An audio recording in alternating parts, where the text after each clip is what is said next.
Hi there everyone, RustLovers222 again. Here about to interview the gaffer on the hard stand on Sportsman Gun Centre. So here we go. Hi, how are you? Yeah, good to see you. I've got a different gadget now to record. Great. So you're going to talk me through, there were two thermals, two new powered thermals, and the two powered multi-spectrals we looked at yesterday. Okay? Yeah. Let's go over here and an array, a smorgasbord of parts. So if I remember rightly, there's two thermals on the left. Yeah. And for the first time, I can see a scope, one of the DS35 shapes, with a single sort of enterprise. So that's a thermal because that's just so that's rangefinder. Laser rangefinder. Yeah. So this is the new TS31s. So there's a TS3135 and a TS3145.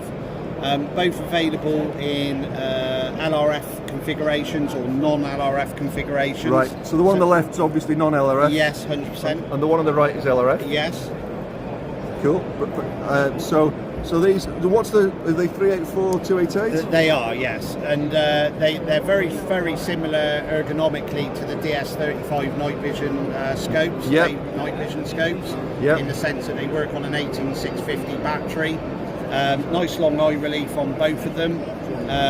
Front focus, rear focus, one touch menus, but obviously you have the main menu there available on a one touch. The push and twist jog dial. Yes. Well, I own a pair of DS35s and love them. Yeah. So, but this is good. So you've got, it's basically the DS35 shaped thermals. Yeah.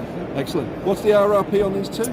So on the one without the LRF, it's 1764. Okay. And on the LRF version, I believe this one is, I'll just get the label because I can't remember them all, 1859. So in LRF format. Okay, so basically an extra 90 quid for the LRF. Yeah. Which is great value. Yeah, excellent. And then over here we have these two. So this is the first time I saw them yesterday. The TD32 and 62. TD32 on the left, TD62 on the right.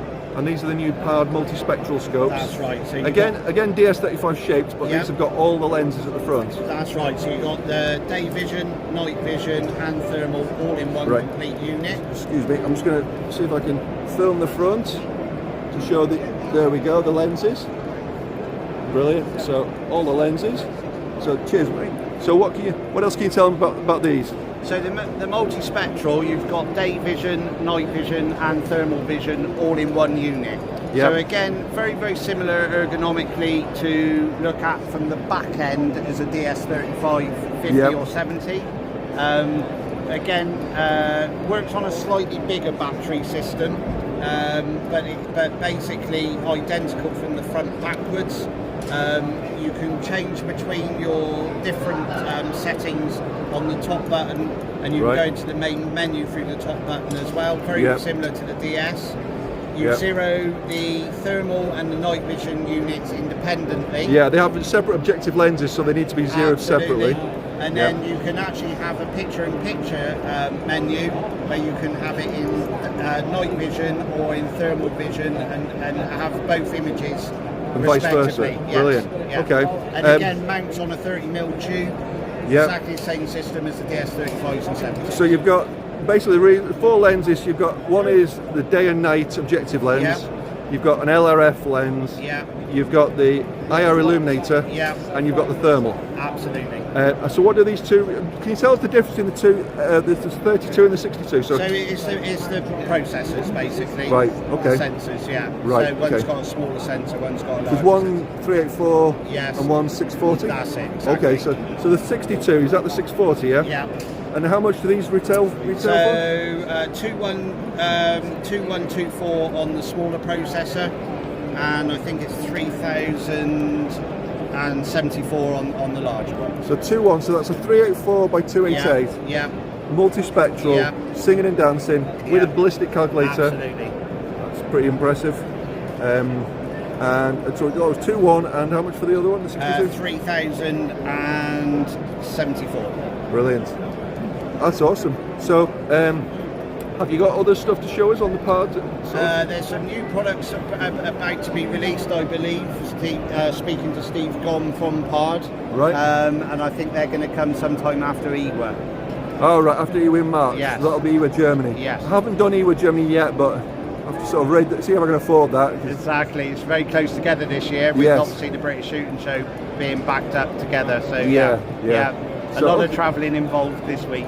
Yes, absolutely. Well, these two scopes, well, these 4 scopes, the 2 thermal only and the 2 multi-spectrals, they look awesome. So I'm really hoping Bruce and I get to review these soon. You certainly will. Bruce was here yesterday. I don't know if you saw him yesterday. I think I've seen him a couple of times briefly, yes. I think this was his first shooting show, and I think he was a bit like, whoa, where do I go? he was all over the place, but I think he had a good time. So that's brilliant. So 2 multi-spectrals, 2 new dedicated thermal scopes, 1 with LRF in front of us, 1 without, and you've given us the prices. You've gone through most of the, I mean, the DS35 menu I'm already familiar with, so that's all great, the configuration. So they have an internal battery and they take a top, or is it just the internal battery? So on the smaller ones they're running on 8 and 650s. These are currently operating on 8 and 650s, but they do a larger battery capacity to go in there as well. Right. Detachable battery units. Brilliant, okay, fantastic. So, well, hold on, let me just manipulate this around. Wrong way. And up here to work. No. I'm still learning this, fella. So, thanks for your time, Chris. Nice to meet you. Yes. Cheers. See you soon. Cheers. Thank you. Take care.